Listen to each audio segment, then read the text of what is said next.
तो वहीं हरियाणा के मंत्रियों ने इस बजट का ऐतिहासिक बताया है। कैबिनेट मंत्री अनिल विज, राव नरवीर और साथ ही महिपाल ढांडा ने कहा, बजट विकसित भारत के लक्ष्य को पूरा करेगा। नरेंद्र मोदी जी के 2047 के विकसित भारत के लक्ष्य की तरफ बुलेट ट्रेन की स्पीड से देश को ले जाने वाला बजट, हर वर्ग का इसमें ध्यान रखा गया है।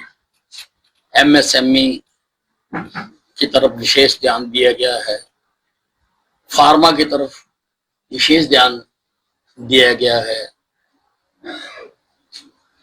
कपड़ों की तरफ बनाने की तरफ विशेष ध्यान दिया गया है। ये सब चीजें हैं जो आम आदमी के कंसर्न की चीजें हैं। कैंसर के ऊपर ड्यूटी कम की है, कैंसर की दवाओं पर किया है। देश में आयुष्मान जो विश्वविद्यालय एम्स बनाने की घोषणा की है आयुर्वेद का, ताकि आयुर्वेद को बढ़ावा मिले। ये इस जो बजट से निकलकर संदेश आता है। फिर कई फ्रेट कॉरिडोर बनाने की बात कही गई है। नॉर्थ ईस्ट की तरफ ध्यान दिया गया, जो कांग्रेस की सरकारों ने तो कभी को जाके देखा ही नॉर्थ ईस्ट को। मैं उद्योग मंत्री हूँ और उद्योग मंत्री के नाते ये कह सकता हूँ कि 2024-25 का जो बजट आया था उसमें 125% की बढ़ोतरी की थी। जो 24-25 का बजट था वो 800 करोड़ का था। 25-26 का बजट 1800 करोड़ रुपए से 1800 कुछ समथिंग करोड़ रुपए था। तो माननीय मुख्यमंत्री नायब सैनी जी ने बहुत उद्योगों को प्रोत्साहन दिया। आने वाले बजट में भी, क्योंकि विकसित राष्ट्र बनाने का मोदी जी का सपना है कि 100 साल जब भारत की आजादी हो जाए तो भारत विकसित राष्ट्र में शामिल हो। तो मेरा और देश का भी और आप लोगों का भी आकलन होगा कि विकसित भारत बनने के लिए, किसी भी देश को विकसित बनने के लिए उद्योगों का पनपना जरूरी है।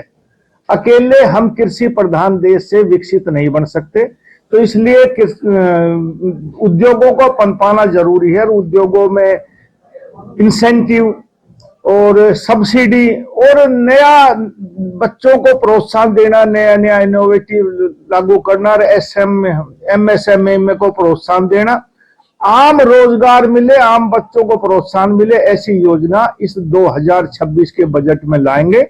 और हरियाणा तरक्की के रास्ते पर जो मोदी जी ने विजन दिया 2047 विकसित राष्ट्र, उसमें हरियाणा की एक अग्रणी भूमिका रहेगी। इस बार जो बजट पेश हुआ है उसमें 3 कर्तव्य ये तय किए गए हैं। एक तो ये कि ये जो बजट है ये युवा का है, गरीबों के लिए है, किसानों के लिए है, आदिवासियों के लिए है, महिलाओं पर आधारित बजट है और दुनिया की सबसे बड़ी इकोनॉमी बने इस तरफ जाने वाला बजट है। और प्रधानमंत्री जी ने पिछड़ों को, वंचितों को, इनको आगे लेके आना, तो इसलिए इस बजट को हम लोग कह सकते कि समावेशी बजट है।